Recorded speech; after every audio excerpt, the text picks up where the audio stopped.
In 1922, a 15-year-old boy shows up for his first day at work at a small auto repair shop in Tokyo, Japan. The owner, who questioned if the boy was even meant for this type of business, assigned him to clean the workshop and look after his child instead. At the time, nobody thought much of it, neither did they care, but only because they had no idea who this kid would eventually become. Fast forward a few decades, and that boy, Soichiro Honda, was now competing with some of the biggest car brands in the world, while also owning the largest motorbike manufacturer. This is the story of how one poor Japanese boy went from babysitting children to building the multi-billion-dollar brand Honda Motors.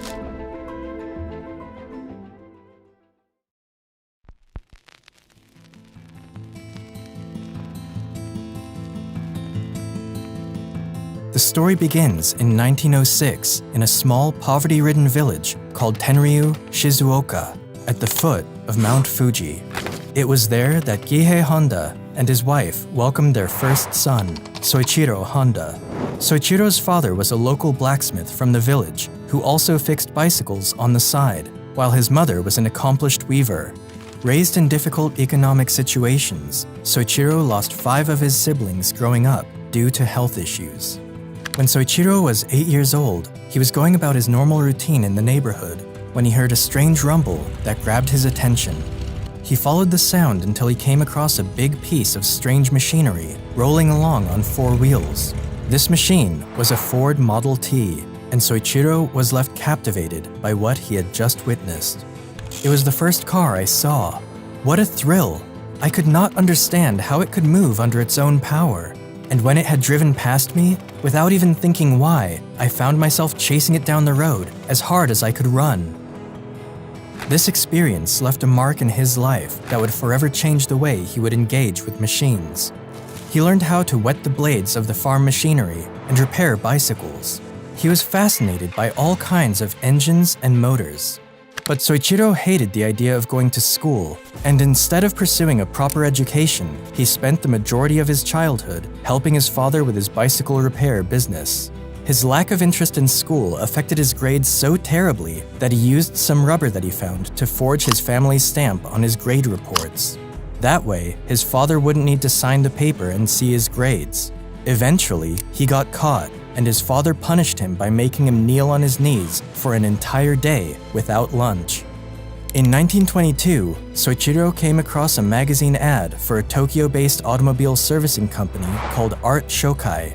He reasoned that, since the company was one of the most popular motorcar services in the city, they might be in need of new workers. So, he wrote a letter to Art Shokai, inquiring about a job, and luckily enough, he received a positive reply.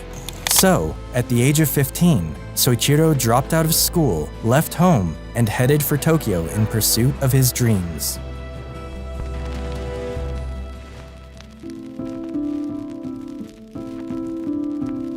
When Soichiro got to Tokyo, he was overwhelmed to see how fast and different city life was compared to the village he had come from. When Soichiro arrived, the shop's owner, Yuzo Sakakibara, had a job already prepared for him. He was to babysit the owner's child. Soichiro was disappointed to find that over the next few months, he wasn't making any money, and the only work tasks he was assigned was to carry a baby wrapped around on his back. The only thing that made him stay was the shame of returning home a failure and facing his parents. As time went by, the owner couldn't keep up with the high demand of his automobile business, so he finally pulled Soichiro in to help him out. Even though Soichiro started out doing menial tasks, he gradually climbed his way up until he became a trusted mechanic at the company. His talent and dedication eventually caught the attention of the owner, who decided to take little Soichiro under his wing and teach him not only mechanical repairs, but the business side of the company as well.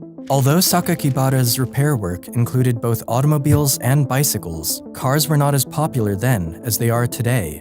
Not only were automobiles a luxury that only people of the upper class could afford, but most of the automobiles around at the time were foreign-made. Through his work, Soichiro quickly became familiar with a wide range of automobiles, including Lincolns, Mercedes, Daimlers, and even various motorcycles that were brought into the workshop. Soichiro poured everything he had into expanding his knowledge and understanding of his craft. It was through this company that Soichiro was also introduced to the world of motorsports. Around this time, motorsports were quickly gaining popularity around Europe, America, and even Japan. And in 1923, Sakakibara himself began to build racing cars with the help of his workers, including Soichiro. Their first model was the Art Daimler, built using a second-hand Daimler engine, and their second model was the Curtiss. The Curtiss was made using another second-hand engine from an American Curtiss biplane, placed on the chassis of another American car, the Mitchell. This car would go on to race in the 5th Japanese Motor Car Championship in 1924, taking a stunning first position, with Sakakibara's brother as driver and Soichiro as the accompanying engineer. It was a special experience for the 17-year-old boy, and from then on, motorsports became his religion.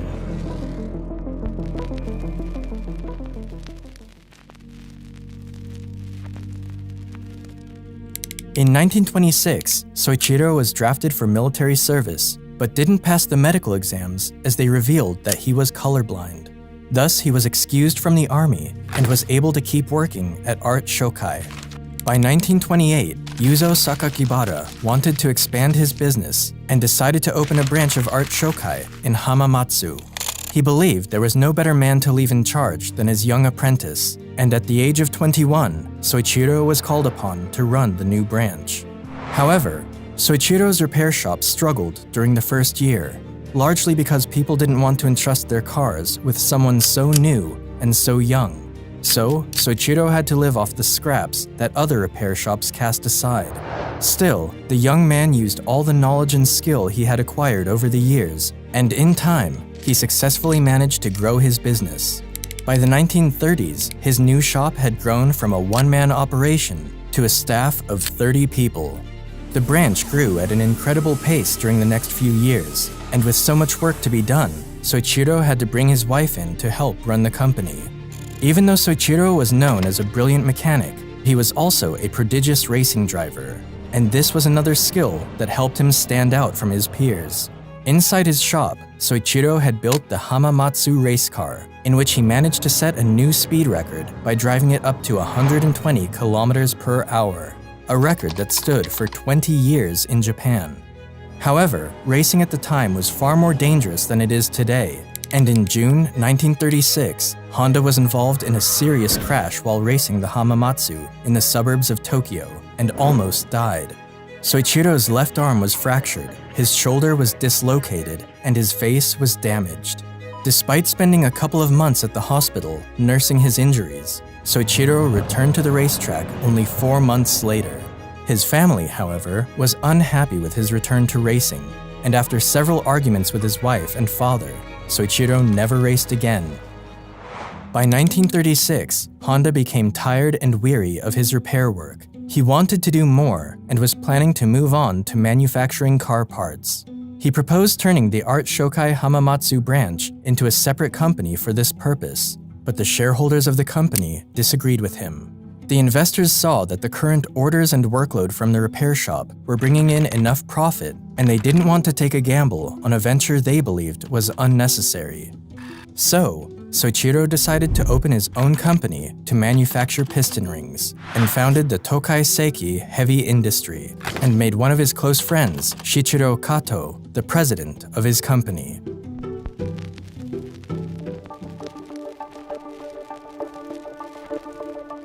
Soichiro and Kato worked tirelessly in their new venture, and together started the Art Piston Ring Research Center.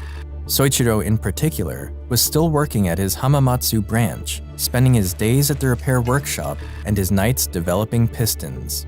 For a long time, they struggled to make any breakthrough, and during the next couple of years, Soichiro had worked so much that he lost a lot of weight, causing his face to look emaciated. All the stress his body and mind were going through made him look like a completely different person, and after a series of failures, Soichiro decided to enroll as a part-time student at the Hamamatsu Industrial Institute to improve his knowledge of metallurgy. It wasn't until 1939 when Soichiro would finally create a successful working piston. Confident in his design, he quit his job at Art Shokai, handing the branch off to some of his trainees, and proceeded to work full-time at his new company. Honda began producing pistons day in and day out, but his creations were still flawed and nowhere near the quality they needed to be. Toyota contacted Soichiro to make pistons for the company, and out of the 50 he submitted, only 3 passed Toyota's standard. It was a big setback for Soichiro, but he didn't give up. He spent the next few years traveling around Japan, visiting steelmaking companies and universities to improve his knowledge of manufacturing piston rings. After gaining confidence in his knowledge and experience, Soichiro gave it another try. The result was incredible. Not only did his new pistons pass quality control, but orders also began to come in from all over the country, so much so that the company went on to employ around 2,000 people just to catch up with the orders. Things were starting to look great for Soichiro and his company, until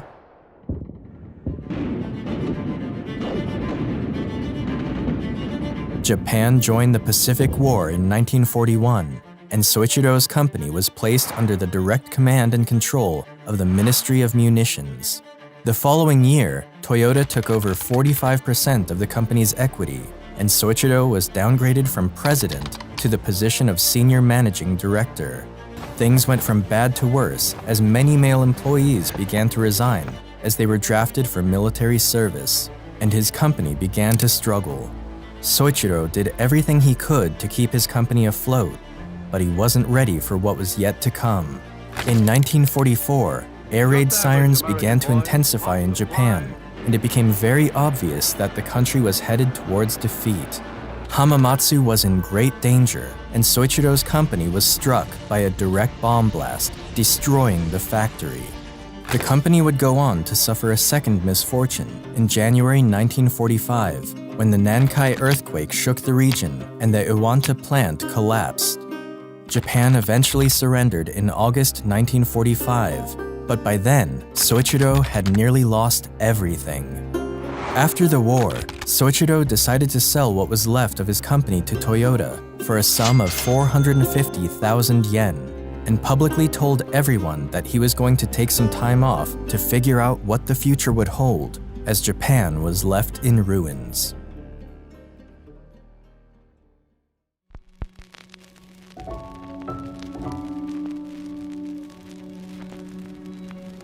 A year after the war, the country experienced an economic meltdown that threatened the lives of its citizens.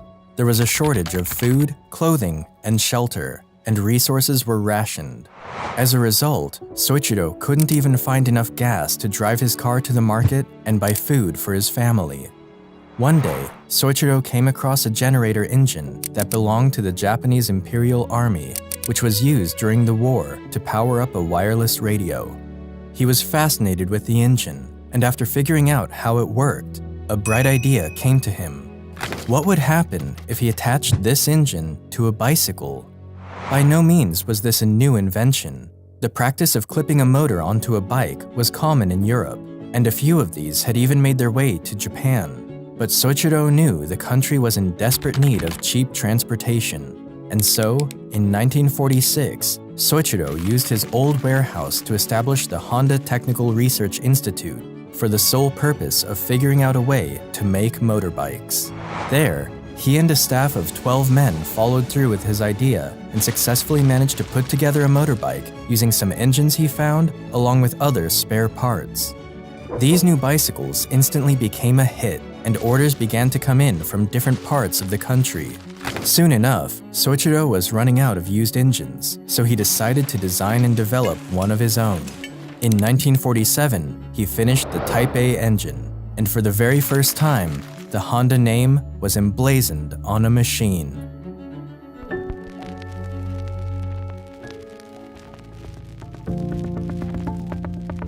Soichiro founded the Honda Motor Company in 1948 with the initial goal of building motorcycles to help get Japanese workers around. The only problem was, Soichiro needed more money to expand his production. So, he wrote an open letter to all 18,000 bicycle shop owners in Japan, telling them that he had thought of a solution to get Japan moving again. Out of the 18,000 stores he wrote, he received positive responses from 3,000 of them, and they provided him with the money he needed to start making his first shipments.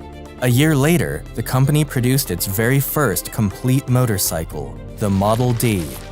Even though the Model D was a big achievement for Honda, it was too big and heavy. And because of this, only a few people bought the motorcycle. Soichiro wasn't satisfied with this, so he stripped down the motorbike and worked long hours to make another bike that was smaller and lighter.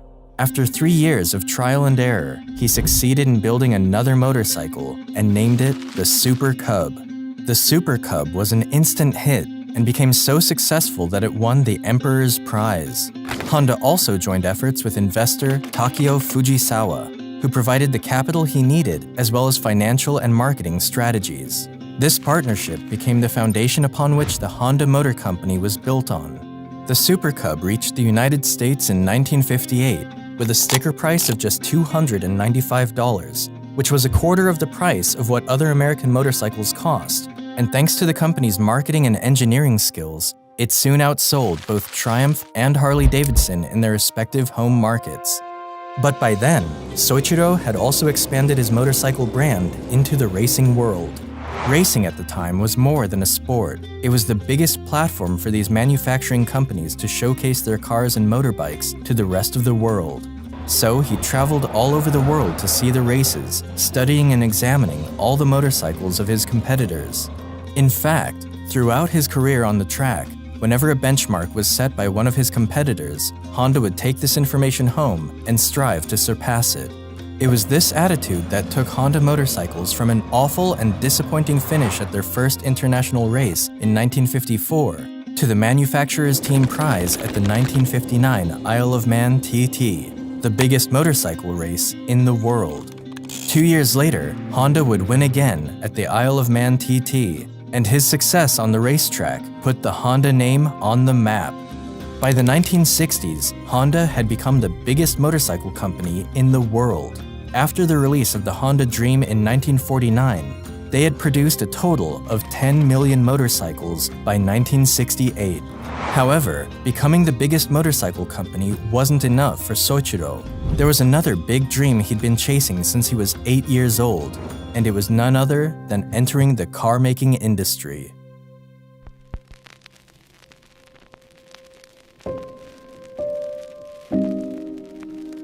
When Soichiro announced he was going into the automobile market, many people warned him that it was too risky for the company and that he was better off just making motorcycles.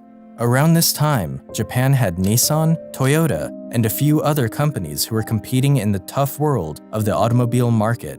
And Japanese officials tried to convince Soichiro that the country didn't need another car manufacturer, but Soichiro didn't listen to their arguments. Honda debuted its first automobile in 1963 with the release of the T360 mini truck, a small but reliable pickup truck. Unfortunately, the mini truck never gained much traction, and it was soon followed with the company's first ever sports car, the S500. This S500 was a two-door roadster with a 4-speed transmission, capable of reaching 80 miles per hour. It was a smaller car, but it was smooth and easy to drive. But sadly, only around 1,300 cars of this model were built, making it one of the rarest Honda cars ever made. But just like Soichiro did with his motorcycles, Honda brought its cars into the racing world. The Honda RA271 made its Formula One debut at the 1964 Belgian Grand Prix. It only took 1 year for Honda to achieve a first-place victory at the 1965 Mexican Grand Prix with their new successor, the RA272. But despite its early success on the racetrack, Honda was nowhere near beating its competitors in the car market. So they took a break from racing and turned their attention to building one of the most successful cars in the automobile market, the Honda Civic. Honda debuted their new model in 1972, and in the following years, it became one of the most popular cars in the world. One of the reasons for its success, especially in European and American markets, was due to the oil crisis of the 1970s. During this period, shortages of fuel spread all over the world. And to tackle this, Soichiro devised a brand new method for fuel management called the compound vortex controlled combustion. or CVCC for short. This allowed people to travel further distances with their car without burning too much fuel. The Honda Civic also tackled the pollution problem caused by exhaust gases by adding a catalytic converter to its vehicles, something that other big automakers didn't consider as much at the time. And just like that, Honda was rapidly becoming popular in the automobile market. Even though Americans might have bought the Civic out of necessity, it was the Honda Accord that really changed the game. Initially, the Honda Accord debuted as a compact hatchback, but it later expanded to sedans. This new model contained the same fuel-efficient feature as the Civic, but with a better moderate size, and thanks to their wider interior space and comfort, the Honda Accord would later become one of the best-selling sedans in the automotive history. At the beginning of the 80s, the Honda Motor Company was the third largest producer of cars in Japan, and by the end of the decade, it was the third biggest car company on the planet. Soichiro Honda retired from the company in 1973 and later died on the 5th of August, 1991. Looking back on my work, I feel that I was doing nothing more than mistakes, blunders, and serious omissions. But I am proud of the achievements. Although I did one mistake after another, my mistakes and failures never occurred for the same reasons. Honda has now expanded into multiple industries, including jets, boat engines, power equipment, and robots, to name a few. Thank you all for watching. Make sure to subscribe and like the video. Until then, I'll see you in the next one.